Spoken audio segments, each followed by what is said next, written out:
Welcome, and my name is XIAOMI Pad 5, and today I'll go over unboxing along with a quick overview of this device and its specs. So anyway, let's just pop it straight open.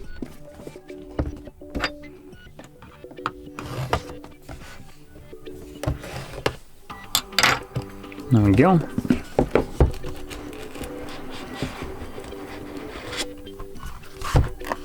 Okay, nothing up here. Then we greet it straight away with the actual tablet. So it already looks like it actually running a decent specs right here, which I'm surprised. So we have Quad HD display with 120 Hz refresh rate, Dolby Vision, which basically means nothing. Immersive quad stereo speakers, highly doubtful. Qualcomm Snapdragon 860, that's actually really nice. 8720 mAh battery with a 22.5 watt charger in the box. So anyway, we'll just take it out from here. Now under here we have some paperwork. As you can see, there we go. That's basically all we get in here. And under that, you get our little box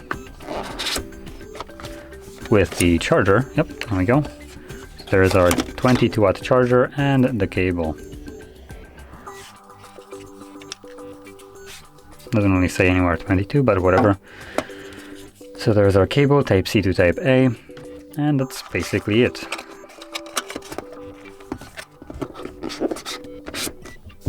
Just gonna toss that to the side. And let's get to the actual tablet. Now I will turn it on once I find the button. There we go.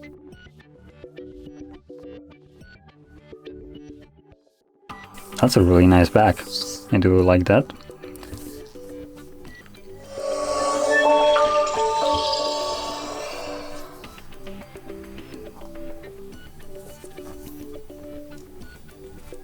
Will that flip?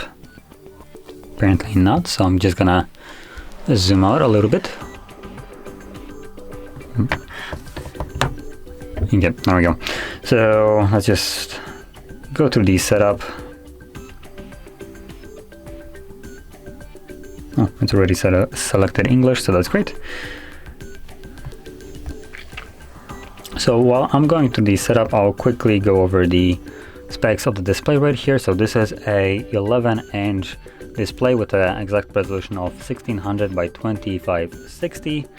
It's a LCD IPS display, 120 Hz, HDR10, though not 10 plus, so it's not certified. Dolby Vision, 82.8% screen to body ratio with 272 pixels per inch. And that's basically all these specs of the display itself. Now, if I am correct, and this is right now set to 60 Hz, so I'll see that in a second once I actually finish up the setup. Okay, there we go. So let's see, is that 60? I don't think actually that is 60. I think that actually might be already running at 120. Let me make sure. Yep, it's already running at 120. So that's nice. Some other Xiaomi devices which support 120 come with 60 enabled by default, so it's nice to see right here that it is set by default to 120. Now, once we flip over, you can probably see a little bit of a resemblance to something like a iPad with the dock at the bottom, and just the way it's semi-designed, it really resembles iPad. And even if you I just grab this, it even has it right in the name. So that's neat. But whatever. Anyway, let's max out the brightness just so we can kind of see how it gets. There we go. So apparently the brightness, what does it peak at? Oh, it doesn't say. Great. But it's respectively bright. It's nothing outstanding, but it's also not dim by any means. So anyway, let's move on to the specs of it. So right here we're looking at obviously a Snapdragon 860, which I did mention before, which was visible on that little sticker that was around the device. And outside of that, where is it? We are looking at 128 gigs of storage with 6 gigs of RAM, or you can get a little bit more of storage by 256.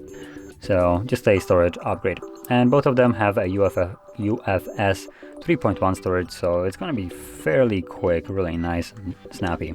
Now, which should help you with like if you're planning to record like 4K videos, stuff like that, it will read and write them quicker than any other storage.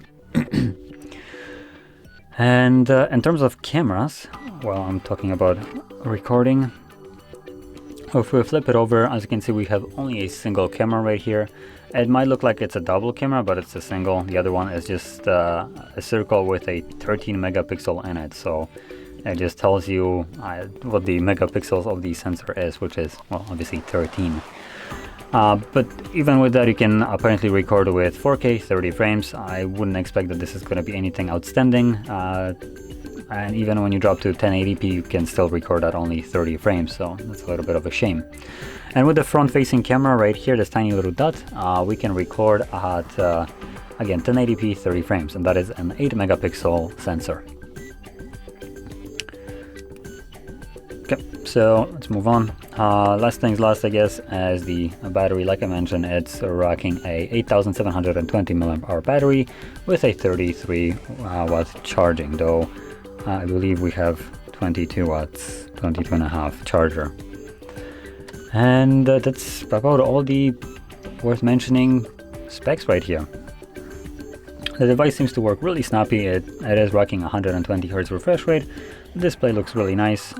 We have this quad speaker setup apparently. Let's actually quickly see how good that sounds.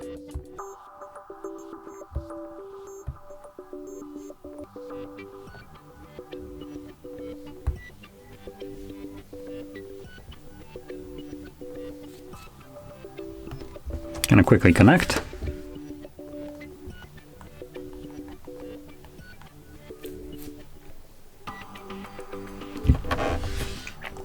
Okay, so actually I'm gonna find a YouTube, and that's probably gonna be better. Boom, there we go. I ripped YouTube Advanced. So let's see, no copyright sounds, and just play whatever.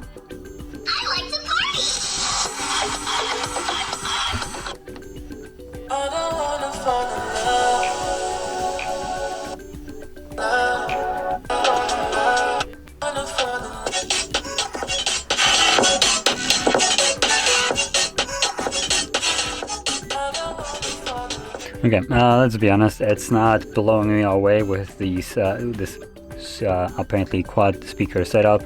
For a quad speaker setup, it sounds mediocre.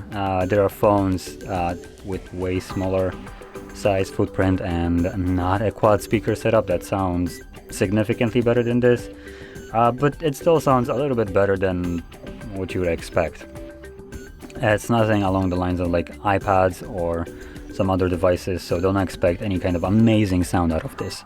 One benefit of having a quad speaker setup is when you're holding the device in your hand, like for instance this, you might be covering two of them, but you have still two more to give you sound. So that's one thing that is a benefit right here.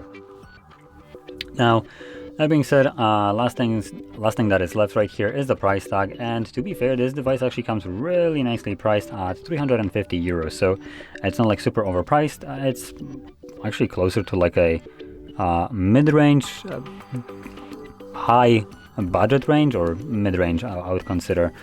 Obviously there's no pen included in here. I don't think it even has a pen support, though I could be wrong. Just for the tablet, it works fine. For Netflix use, browsing and stuff like that, it's going to be an outstanding device. It'll run super smoothly with 120 Hz.